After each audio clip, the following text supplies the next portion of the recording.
ใหม่ทรงค้าใหม่ส่งผมจอมาตอนพี่น้องค่ะหนึ่งออนไลน์ดังบ่ดังเสียงในขนอดตีเข้ามาปั่นแหงตัววิดีโอข่าวตีตั้งเพจบุ๊กข่าวตั้งหูอยู่ในมือเฮาในขนอดโอกาสในวันเมื่อใดก็เฮาขามาทบกันในรายการถ่ายทอดสดผ่านเพจบุ๊กข่าวตั้งหูอยู่ในมือเฮาในขนอดโอกาสตนตาในวันเมื่อใดแต่ตีเอาข่าวเงาตั้งหูตั้งหันเกี่ยวกับรองวัดไว้ในมาผักตอนปันกันในขนอดเอาค่ะพองยามตัวเดียวก็กำพองพี่น้องค่ะก็ตีหันกันเย้าในขนอดข่าวเงาตีต่างภายสถานการงาน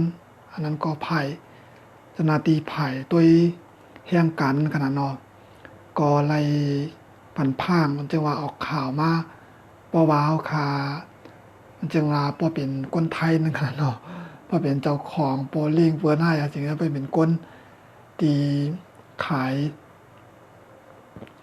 ยของในร้านขนาดน้อยยาก็กำลังไข่จางพี่น้องแห่งการ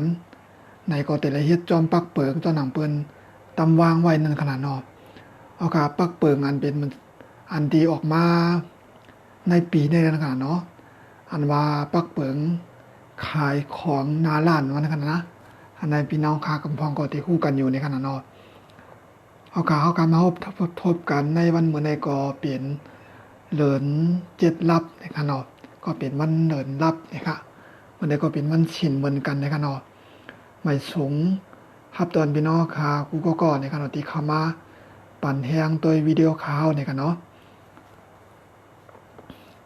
พี่น้องค่ะไปสิมว่ากันเนาะก็ติดตามโดยวิดีโอข่าวเลยติดตั้งเพจเฟซบุ๊กข่าวที่ไทยทอดสดอยู่ยามพองตัวเดียวในนะคะเนาะจือเพจเฟซบุ๊กข่าวก็ตั้งหูอยู่ในเมืองนะคะเนาะอันนั้นก็เข้ากับติดตามในที่ช่อง YouTube ข่าวก็ไล่นี่กันเนาะก็ช่อง YouTube ก็มีชื่อว่าแก้วจื้อในขณะเนาะก็ติดตามที่นั้นก็ไล่ในกันเนาะเอาค่ะตอนตัดแน่บนบ่ได้ก็เจอหนังข่าวว่ากับมือไก่ในกันเนาะที่เอาลองวัดไว้ในกันเนาะปักเปิงตีตั้งภายเจ้าหน้าที่สถานงานเข้ากันแล้วเนาะก็ออกมามีอยู่40เมลในขณะเนาะมี40เมลยาวกว่าเตียนมันจะหนังว่าอันนั้นไรเฮ็ดก็ได้มีนั่นขนาดเนาะยาก็เตียนไรเฮ็ดก็มีนั่นขนาดเนาะก็กะว่าในตอนนั้นได้ก็เฮาขาดได้มาเลยเพียนเกี่ยวกับปักเปิงอันที่มันจะหนังว่าเพราะว่าจางมันจะหนังว่าจางแล้วก็เฮ็ดมันจะเฮาที่ขายของหน้าร้านจังได๋ขนาดเนาะมันจะหนังว่าบ่เร่งไปเร่งเอาเปิ้นมาจ้างแล้วก็นั้นเฮาขายมันจะหนังว่าขายหมักไหม้5ขายหมอก5ขายก๋วยเตี๋ยวเนี่ยขายของกินของย่ามจักเจนั้นขนาดเนาะเพราะว่าใครเฮ็ดมันจะหนังว่าให้มันถูกจอมปักเปิงหมายมีก็นึงแล้วค่ะจะได้มีโปรเล้งนั่นขนาดเนาะเพราะว่าผมแตงว่าเฮาคันมีโปรเล้งนายจ้างแล้วก็อยู่ๆเฮาก็ปึดกล้วยเฮ็ดกล้วยนั่นเต็มไรได้กันเนาะเพราะว่าเจ้าหน้าที่เขาก็หันเมียได้ยอบกำเดียวกันเนาะมันจึงว่าเพราะว่าผมแตงว่าขายของกล้วยขายอย่างสิว่านั่นขนาดเนาะเพราะว่าห้ามมีโปรเล้งนายจ้างแล้วก็กำนันขายของกล้วยน้ำไรในขนาดเนาะกล้วยกะวานมาโดยเฮามาเรียนโดยปักเปิงอันดีเหมือนจะหนังว่าไผเจ้าหน้าที่เมืองไทยเขาปั่นขว้างเนาะให้เหตุการณ์ขายของหน้าร้านไหลว่านั่นกันนะมันก็มีหลายๆเมียวเนี่ยกันเนาะเฮามาเรียนโดยจอมกันเนาะข่าวในได้ก็ออกไว้เมื่อวันที่19ในขนาดวันที่19เนี่ยค่ะภายดังสถานงานเขาก็ส่งมาในกันเนาะในไลน์ก็ส่งมาไว้ปันในกันเนาะยาวก็ดังข่าวไทย PBS เขาก็ออกไว้ในกันเนาะข่าวหลายๆตีก็ออกไว้อยู่ในกันเนาะปักเปิงมันจะหนังว่าตาเตจางแห่งการเหตุการณ์ขายของหน้าร้านในเตใจตั้งเตเอาเมื่อในกว่าในกันเนาะวันที่เช้ากันเนาะเตใจตั้งเตเอาเมื่อในกว่านี่ค่ะเพราะว่าขายยังว่าขายของหน้าร้านกันเนาะเฮาขาติได้มีวัดไว้ถุงเมียนจอมปักเปิงนั่นค่ะเนาะยาวก็มันจะหนังว่าเฮาคามีไหวเหตุการณ์เนาะไหวเหตุการณ์ของเฮานั่นแล้วก็จะได้เตรียมให้มันถูกจอมปักเปิงนั่นค่ะเนาะมันจะหนังว่าได้ไหวเหตุการณ์เฮาคากะลาด้วยจิตนาตีกันเนาะเมื่อก็เฮ็ดวัดใหม่ๆนั่นค่ะเนาะ เปลี่ยนเมียวหนึ่งกำนันปอเอามาห้ามมาเหตุการณ์ล้านกันนะเนาะเขาขามาเหตุการณ์ในล้านเนี่ยก็นำวัดไว้เหตุการณ์เขาคันสำใจในกอมไลกันเนาะในปักเปิงดีเขาลาดไว้ได้ก็อันในเขาขาดอีมารีเพ้นเป็นตอนกันเนาะมันก็ใครซุกซักอินกันเนาะตอนตาตีหับแห่งการเขาเหตุการณ์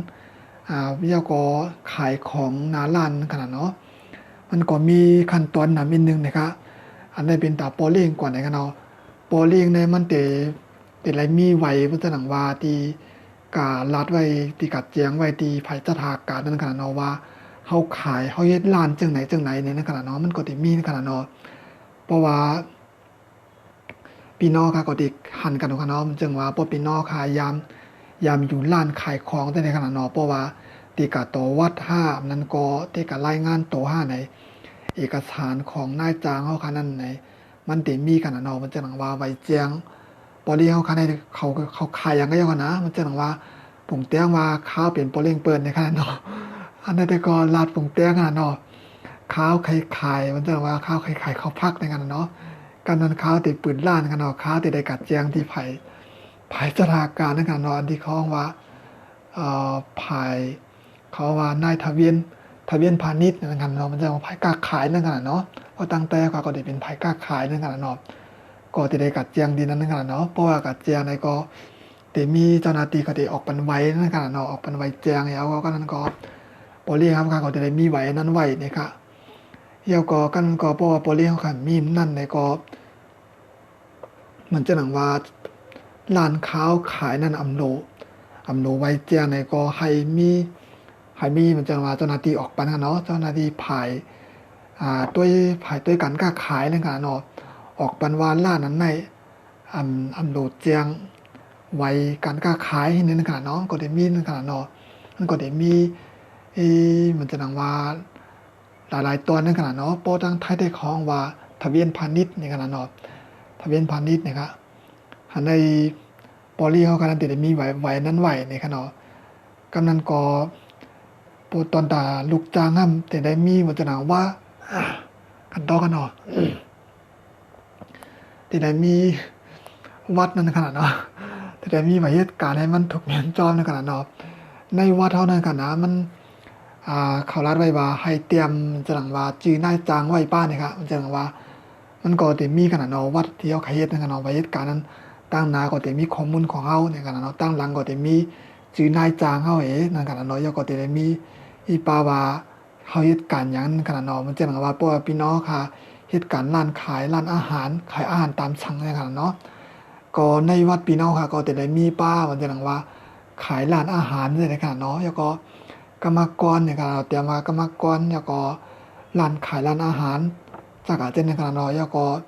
มันก็ติดเตรียมไว้ในวัดเฮาในขนาดเนาะแต่เตรียมไว้ให้มันทางแจ้งดีในขนาดเนาะ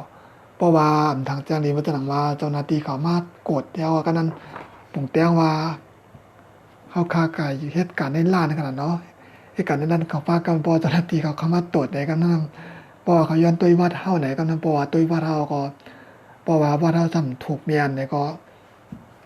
อันไรนั่นขนาดเนาะเพราะว่าเราถูกเมียนก็เจ้าหน้าที่ก็ตียอบในขนาดเนาะมันจะหนังว่าเฮาข้ามเงินตั้งเฮาให้การก่อสร้างก็นั่นห้ามอะไรค่ายการทำมาอยู่ล้านในก็นั่นว่าเราขาทำไปเลยย่ายไปเลยค่ายหน้าจ้าเขาก็ไปใจที่เฮาค่ายอยู่ในกอมไรนั่นขนาดเนาะพี่น้องเขาก็ฮู้กันขนาดเนาะอันนี้ก็ฟังโตกันกันเนาะอันในใครผักถึงพี่น้องอย่างการเขากูก็ก่อกันเนาะเพราะว่ามันจะหนังว่าวัดไว้เอาคำถูกต้องถูกเมียนตีเหมือนตั้งเขากันอยู่จอมปลิงหน้าจางกองแล้วก็เหตุการณ์เมียวหนึ่งกันแนมมาปีนเหตุการณ์ทั้งเมียวเฮียก็นำนายจางในตั้งที่เหตุการณ์เอาคำถูกเมียนเนี่ยก็ให้พังสตีนในขนาดเนาะอย่าไปอยู่ลมโตลืมคิงนั่นขนาดเนาะก็ให้มาพังโตกันในขนาดเนาะนั่นได้ก็ใครผักตอนนั้นพี่น้องคาในขนาดเนาะอันในก็เลยพังในขนาดเนาะเพราะว่าวัดไว้เอาคำไปถูกเมียนก็หนังติดถูกเมียนแล้วก็เขาก็มีเปลี่ยนนั่นค่ะเนาะก็มีเปลี่ยนกับเจียงตีภายเจ้าหน้าที่สถานการงานนั่นค่ะเนาะก็มีเจียงแล้วก็มีเปลี่ยนมันเจิงปูแตงว่าเหมือนตั้งเขาค่ะเหตุการณ์ก่อสร้างฉาบปูนนั่นค่ะเนาะก็นั่นก็ กำแนมค้าขายมาอยู่ร้านอาหารเนี่ยก็มันจังว่าจือเหมือนต่างก็ปอเลี้ยงเขาเป็นลุงก้อเนี่ยการเอาค้าขายมาอยู่ร้านเนี่ยจือปอเลี้ยงเขาเป็นลุงค้าคอลุงคอนะกันเนาะลุงค้าอะไรกันเนาะเขาก็รู้ตัดจือเบิ่นกันเนาะเป็นลุงกาลุงค้ากันเนาะก็นั่นเตียกนี่กันเนาะก็ได้สำเป็นลุงค้าเนี่ยก็ยาก็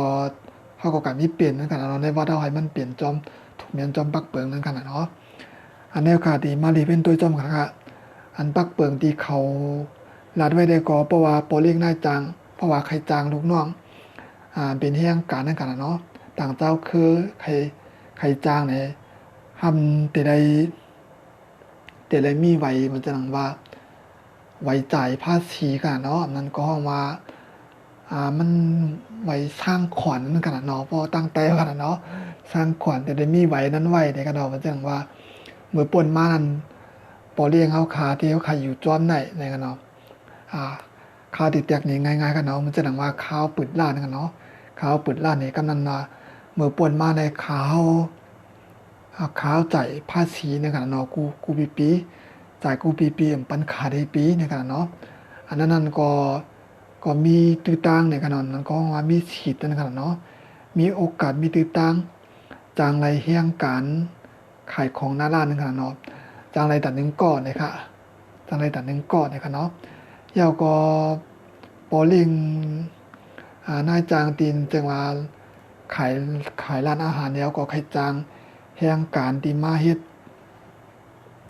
มันจังว่ามาขายของหน้าร้านนึงขนาดเนาะพอใครจางไหนตีจางไรอ่ำป่นชาวก่อเนี่ยค่ะเนาะตีน้ำซุปเนี่ยค่ะตีจางไรอ่ำป่นชาวก่อเนี่ยค่ะเนาะยาวก็มันมีข้อห้ามแทงกันนะมันจะดังว่าปอเลี้ยงเฮาไหนมันใครจางเฮียงการมาขายของหน้าร้านเนี่ยมันแต่ได้จังพี่น้องไทยในขนาดเนาะมันจะดังว่าเพราะว่าปงแตงว่าใครจางเขาละได้ได้ก็เฮาปอเลี้ยงเฮากันนั้นจางไรอ่ำป่น10ก่อในขนาดเนาะจางไรอ่ำป่น10ก่อนะคะเฮียงการตีจึงว่าตัดที่มาขายของหน้าร้านนั่นเองกันนะจางไรอ่ำป่น10ก่อการมันเพราะว่าใครจางมันก็มีแท้นะจางแหลมป่น10ก่อในแต่ละมีลูกน้องเป็นคนไทยตัด30ก่อในกันเนาะ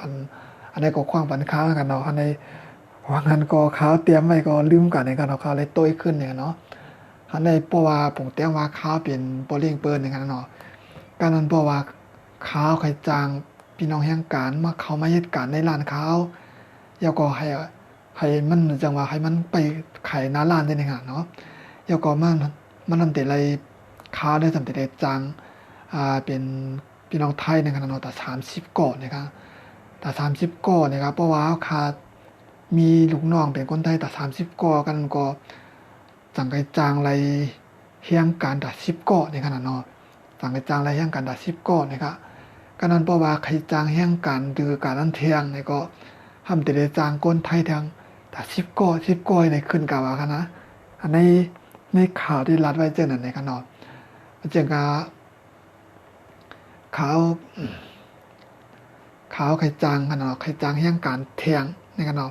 การนั้นก็แต่ได้จางพี่น้องไทยระดับ10ก่อก่อนนะครับเพราะจาง10ก่อจังกะไรฉีดจางเฮียงการตัด1ก่อเนี่ยมันก็เพิ่มขึ้นจนนั้นในกันเนาะอันในเปลี่ยนปักเปิงตีตั้งภายสถานการณ์เขาภายเจ้าหน้าที่สถานงานเขาลัดไว้ในกันเนาะก็แต่ละเฮ็ดจอมเปิ้นเลยเพิ่นสั่งเพิ่นลาดนั่นกันเนาะมันก่อมจ้างเฮ็ดดีกันเนาะปุ๊บเปิ้นออกมาปักเปิงจังนั้นก็แต่ได้จอมจึงนั้นกันเนาะก็พี่น้องค่ะก็กำลังก็ได้ฮู้กันอยู่กำลังก็ได้ปองใจกันอยู่ในกันเนาะว่าเพราะว่าเหตุการณ์เพราะว่าถูกปักเปิงแต่ได้ญาตามเจอเนี่ยก็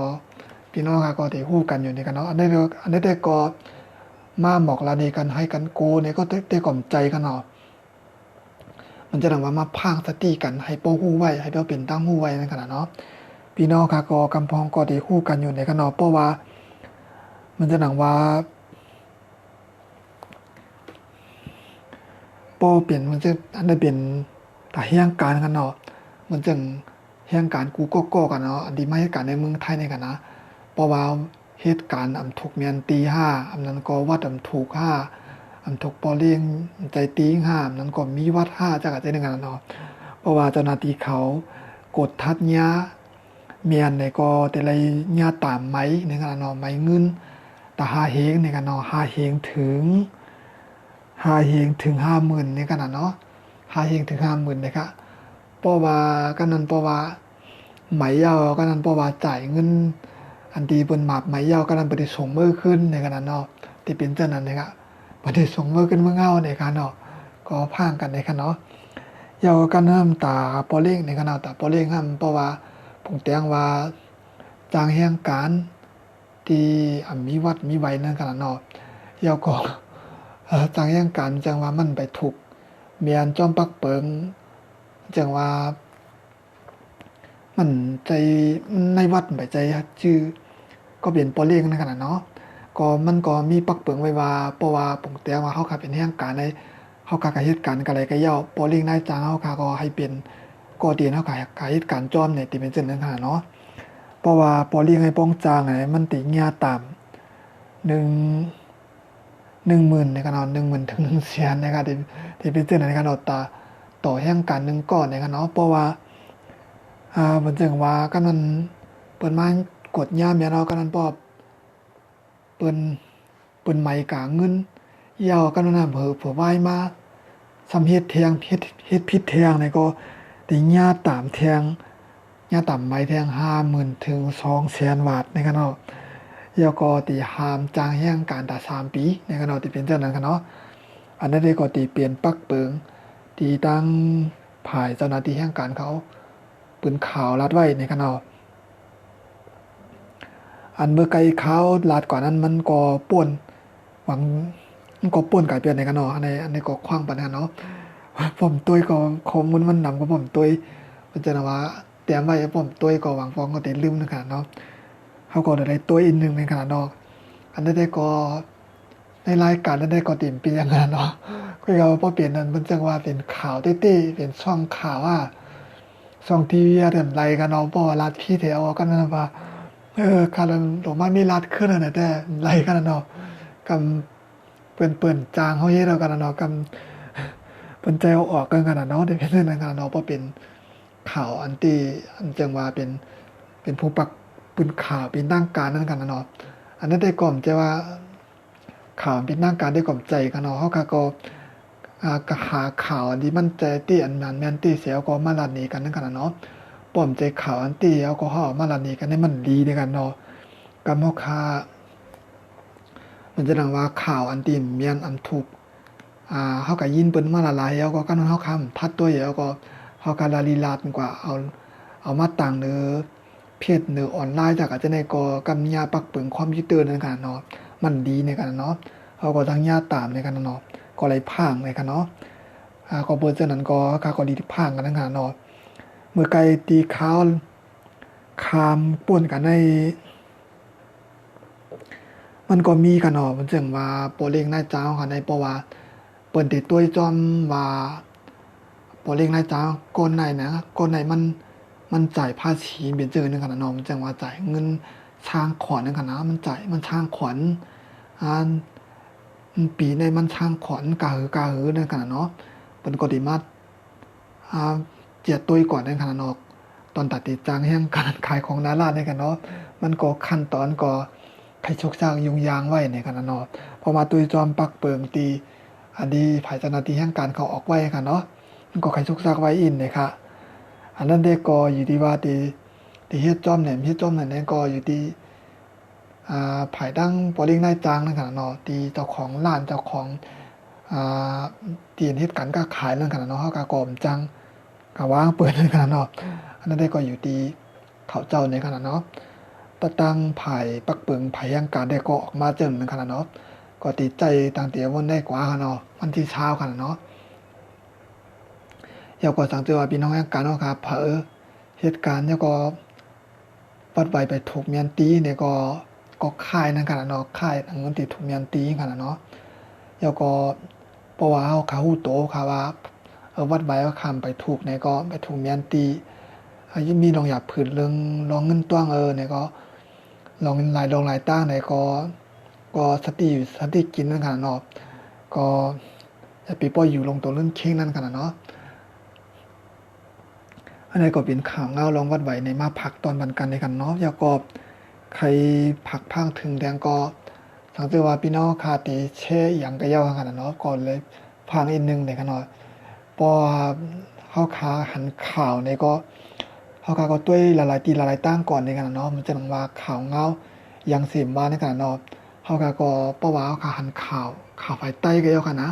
ข่าวภายใต้กระเย้าภายไทยกระเย้าภายยังกระเย้าขนาดเนาะเข้าขาก็เลยเป็นตัวละลายตั้งก่อนในขนาดเนาะก็พอเป็นข่าวภายใต้ค่ะก็เลยเป็นตัวข่าวมันจะนังว่าข่าวบางลงขนาดข่าวได้รอดเลี้ยวขนาดขนาดน้อยแล้วก็ข่าวเชียนป้ายจากกันได้ขนาดเนาะก็จะมีข่าวตีนเป็นตั้งการตีนะขนาดเนาะแล้วก็เข้ากลับมาตัวทางผายไทยก่อนนะเนาะผายไทยเรื่องมันจะว่าพวกเกี่ยวกับตั้งผายไทยเนี่ยก็เขาก็มาเลยเป็นตัวผายตั้งไทยสังเกตลาทั้งขนาดเนาะเพราะว่ามันจะว่าเกี่ยวกับตั้งผายข่าวผายใต้เนี่ยก็เลยเป็นตัวดีๆก่อนทั้งขนาดเนาะผายไทยผายใต้ผายมานจากกันได้ขนาดเนาะเลยเป็นตัวละลายช่องแล้วก็เขาก็มาทัศน์ตัวว่ามันติดใจที่ห้าในขนาดเนาะเฮียก็จงไปลาดจงไปเตรียมต่างเนื้อเพจบุ๊กอันนั้นก็ที่ช่องที่เขาขายเฮ็ดไว้นั่นค่ะเนาะที่เขาขายเป็นข่าวนี้กันนั่นค่ะเนาะก็ให้เป็นเจ้านั้นเนี่ยค่ะเพราะว่ามันจังว่าข่าววางมิ้วในเฮากับหันเดียวก็กันเฮาละเลียวมาต่างว่ามันได้นั่นค่ะเนาะยาวก็เพราะว่าข่าวเฮากับหันเนี่ยอันเปิ้นออกไว้นั่นค่ะเนาะเฮาก็เลยได้ตุ้ยแทงว่าวันที่ว่าข่าวอันนี้มันออกวันที่หยังในกันเนาะมันจังว่าพอขามตุ้ยวันไหนก็จังข่าวออกตีมือปีกายอะไรเฮาค่ะผมเที่ยงเฮาห้ามคำมาหันแม่เนี่ยเฮาก็เสียลงไหนก็พอเป็นข่าวลีได้ก็เต็มเปียงค่ะเนาะพอเป็นข่าวเกี่ยวกับหล่อนลีนั้นมันเต็มป้อลีในกันเนาะมันจังว่าผมเตี้ยว่าเป็นข่าวง่าเต็มดีแล้วก็นั้นเปิ้นำออกไว้เปิ้นนำลงไว้จากมือปีกายปีอ่อนกันเฮาห้ามมาหันแม่นำกาเสียออกมาเนี่ยกันก็มันป้อลีในกันเนาะการมันเปิ้นฮู้เปิ้นมาหันเปิ้นว่าห้ามมันใจเตี้ยหาไหนสิกันในเปิ้นที่หันได้ตกใจกันในกันเนาะว่ากันนั้นก็ได้เป็นโกกันนี่ไหนก็มีในขนาดเนาะก็ได้เป็นเจ้านั้นนะครับก็เปิ้นได้เฮาก็ลีเลยฟังในขนาดเนาะอันในประวัติปล่อยข่าวยังก็ต้องได้เพียนป้ามันจะนังว่าปักเปิงคอมพิวเตอร์บางครั้งเนาะว่ามันเดียวคาตีต่างนั่นมันติเมียนต้องปักเปิงเนี่ยเมียนเนี่ยแล้วก็มันจะนังว่าเพราะว่าคาต่างคืนจองมันซ้ำเตกว่าตื้อเคิกเปิ้นอยู่5นั่นขนาดเนาะก็ได้เป็นเส้นนั้นขนาดนะก็เฮาก็ทัดทางโดยละลายตั้งละลายผ่าแล้วก็จองไก่เอาต่างขึ้นนั่นขนาดเนาะอันที่เฮาก็ฮู้ข่าวฮู้เงาเสียแลเอามาบอกลาดปันกันจากอาจจะในก็เป็นนั้นว่าลีตี้ๆในคันเนาะใจว่ามาทางลีกันใจกันเนาะพี่น้องแห่งการเฮาค่ะกำพองก็เปิดอีกหรือลองตั้งป้ายมังมีก็เปิดอีกลองตั้งนาการเฮียก็มันหลายหลายมิวนั่นกันเนาะกำพองก็หลายเฮียนดิกไทยก็มีนั่นกันเนาะก็เปิดเจอนั่นแล้วก็ฮู้ดิกไทยเนี่ยก็มันจังอ่านนั่นกันเนาะมันจังข่าวง่าบางปองในผ่ายเจ้าหน้าที่เขาเอาลงไว้นั่นกันเนาะมันจังว่าเกี่ยวกับพี่น้องแห่งการในเกี่ยวกับลองเฮ็ดการเฮ็ดงานปักเปิงกันเตรียมในเฮ็ดจักจังได๋กันเนาะพอเป็นเตรียมดีเขียวแล้วเอาปืนเพออกมาไหนๆกำลังพี่น้องแห่งการเฮาค่ะก็มันเต็มฮู้กันนั่นขนาดเนาะบางตีก็เต็มป้อใส่ใจจังได๋ขนาดเนาะก็สิเป็นได้ในกันเนาะก็เฮาค่ะก็มามีปิ่นเป็นดังใต้เหี่ยวก็มาเอารัดนี้กันนั่นขนาดเนาะคุยก็ว่าพอปิ่นเป็นดังใต้ก็อย่าไปมันจังว่าในข่าวที่เพิ่นเตรียมต่างไว้เป็นชื่อก็เฮาค่ะก็ว่ากับจ้อมจื้อนั่นขนาดเนาะเฮาค่ะก็มีมาใส่ซอยในกันเนาะเพราะมาใส่ซอยจ้อมไหนพอเป็นมิวลีได้ก็ลีเขาก็อย่าพอเป็นมิวลีมากโกมาตื้อยาวขึ้นนั่นขนาดเนาะก็ติเป็นจึงนั่นในกันเนาะอันแล้วก็ติเป็นลองต่างลองปืนเพข่าวเงาจากอาจจะในขนาดเนาะก็พี่น้องค่ะก็พบจึงข่าวว่าไว้ในขนาดเนาะพอเปลี่ยนไรในก็หาข้าวยามเสียก็หาข่าวหาเงาเตียนปีพ่อนดีตนตาพี่น้องแห่งการเอาคาตนตาพี่น้องใต้เอาคาในขนาดเนาะก็เอามาเราลัดหมกลัดในปันกันในขนาดเนาะ ก้อยก็ให้มันเป็นข่าวตี้อันใจตี้นึงค่ะเนาะป้อมแจมตี้ได้ก็ลีลาด้วยกันเนาะก็เดียวมาหมอกลาดปันกันค่ะเนาะหันในเจ้าหนังข้าวว่ากับมือขาปัดป่วนกันเนาะตีข้าวไล่สดกันนั่นค่ะเนาะพิษปุ๊กกับบาย YouTube มากันเนาะหันในปืนไว้ปันช่องตั้งตอนตัดตีเฮ็ดช่องเสียก็หาไล่เลยหาเงินนึงกันเนาะเพราะว่ามันจะหนังว่าหาข่าวเงาลองเต้าหู้ด่างหันแล้วก็เอามาหมอกลัดนี่ปันกันในก็มันก็ติเปลี่ยนหนึ่งก็ติพี่น้องยังกันมันจะว่าพี่น้องค่ะดินเข้ามาตัววิดีโอค่ะก็ติเลยตั้งหู้ด่างหันหนึ่งเนาะสองก็ค่ะก็ติเลยเงินค่ะเนาะละซื่อๆกันเนาะเพราะว่าเฮาเฮ็ดจอมมันจะปักเปิงอันที่เพิ่นตั้มไว้เพราะว่าผ่านปักเปิงเพิ่นนั่นเนาะแล้วก็เพิ่นก็ติปันเงินเฮานั่นกันเนาะในกันเนาะจะว่าใครเงินเฮาก็เฮ็ดก่อนใจกันเนาะเพิ่นใครสิตาก็ยอกันนะเพราะว่าเฮาขายเฮ็ดเนี่ยเฮาขายเฮ็ดจอมปักเปิงที่เพิ่นตั้มวางไว้นั่นกันเนาะเพิ่นก็ปันกันเนาะเพิ่นก็ได้ปันนะคะใครก็เพิ่นก็ปันนั่นกันเนาะเฮาก็เอาข่าวมาได้ปันกันแล้วก็อย่างเสียมว่านั่นกันเนาะจะว่าข่าวเงาการเมืองมีเหลื่อมใจกันเนาะมันจังว่าลองพิงทุ่งจักอาจจะในกันเนาะลองพิงทุ่งลองป้ายอยู่ลีลองวัดดองไว้ลองเฮ็ดกินเฮ็ดย่ำจักอาจจะในกันเนาะแล้วก็ลองเพียงกว้างจักอากูจะกูมีก่อนลองเฮียนสอนดิกสอนไล่จักอาจจะในกันเนาะก็ไผหมอเจอก็ลีเอาออกมาลัดนี้ปันกันนะครับเฮ็ดช่องแล้วก็ลัดนี้ปันกันได้ลีในกันเนาะสังเกตว่าผมหมอก็มันจะว่าข้ามหมอนั่นจังเนาะก็ตักมาถามอะไรในกันเนาะเพราะว่าใครฮู้ว่าลองไล่ตัดต่อวิดีโอนี่ตัดต่อจังหือลองไล่ถ่ายวิดีโอแต่ได้ถ่ายจังหือล่ะให้มันพอเข้มในกันเนาะเข้มที่ดีว่าได้กล่อมใจกันเนาะข้าวก็ไปมอกันเอาเพราะว่าให้มั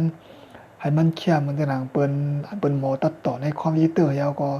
เปิ้นใช้อันนู้นนั้นได้จังจะได้กันเนาะอันนั้นได้ก็ไปมองกับก็ว่าให้มันกดใจไรนั่นขนาดเนาะอันที่ข่าวเฮ็ดจังได๋ก็มันกดใจไรอยู่นั่นขนาดเนาะหันในตั้งช่อง YouTube มา Facebook มาเปิ้นก็มาวางเฮากันเนาะสุเฮ็ดช่องทีวีสุในสุเฮ็ดช่องสุแล้วก็ถ่ายวิดีโอลงในมันป้อมเขี้ยวิดีโอเนี่ยเพิ่นก็มาวางเฮากันเนาะเฮาก็คัดใจเฮ็ดก็มีที่ไหนครับมันก็สิเปลี่ยนมากกล้วยนั่นขนาดเนาะอันในใครตึกโซนพี่น้องใครใหญ่ๆนำในกันเนาะเพราะว่าเปลี่ยนไรกันเนาะให้ไว้ข้าวยามแล้วก็ออนกันเฮ็ดกันเนาะเฮ็ดช่องแล้วก็ไถมกรณีกันมันจังว่าเฮาก็หมอจังว่าข้าวหมอเฮ็ดเขาเฮ็ดพักไหนเอาข้าวก็เฮ็ดช่องเฮ็ดเขาเฮ็ดไผก็ไถเฮ็ดนี่นั่นกันเนาะมันก็เป็นการไปป้าพิงทุ่งกันมีอยู่นึงค่ะนะอันนี้กันเนาะมันจังว่าน้องมีพิงทุ่งไล่ตาพิงทุ่งตายเอามีจังหือในกันเนาะอันนี้ก็รู้เลยมาลัดนี่ปันกันเนาะข้าวจากกันมาลัดนี่ในกันเนาะมันก็มีกันเนาะจิมพี่น้องไทยมาพี่น้องมานแล้วขี่แล้วอังกฤษแก้วขนาดเนาะมันก็มีทั้งแผงมันขนาดเนาะพิงตุ้งว่าเพราะว่ากาปากนาคุณผู้ใหญ่ก้นโดงให้แต่ได้รัดแต่ได้ไปโตจังหือแล้วก็เพราะว่าลาต่อสังขารเจ้าแต่ได้รัดจังหือ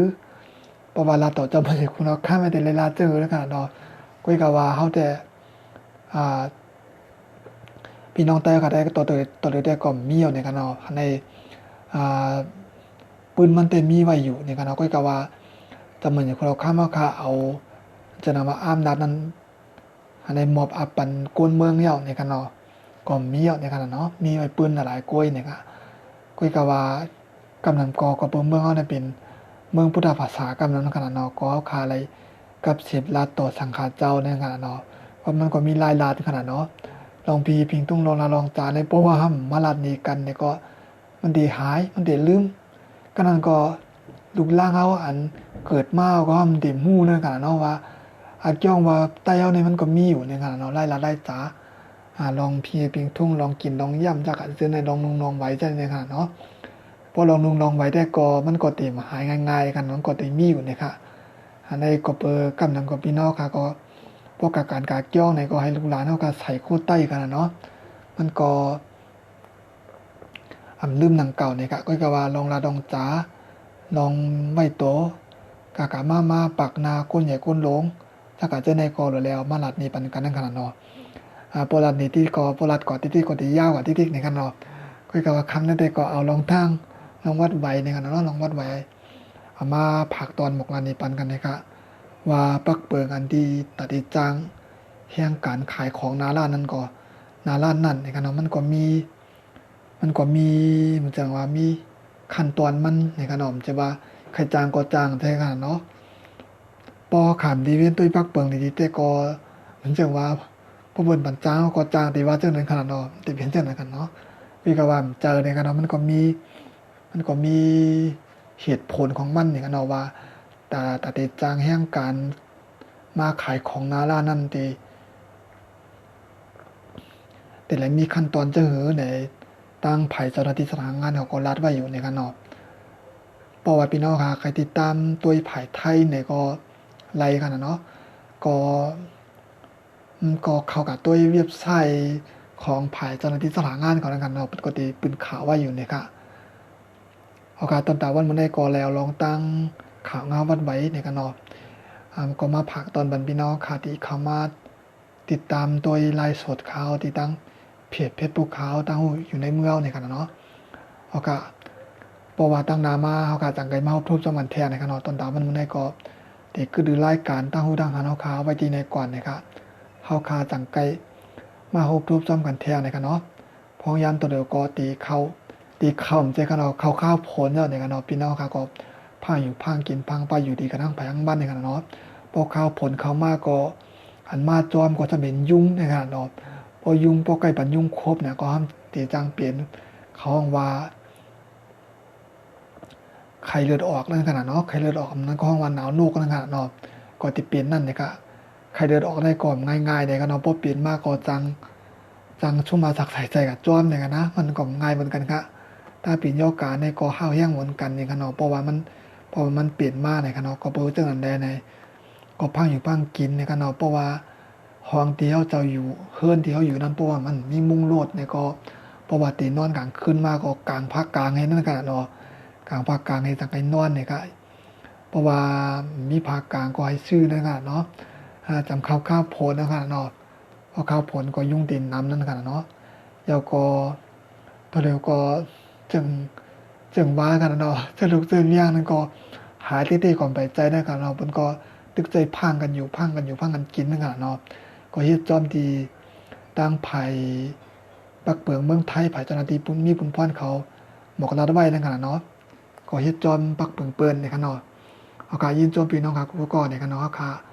จังไกมาพบจำมันแทงค่ะใหม่ทรงค่ะ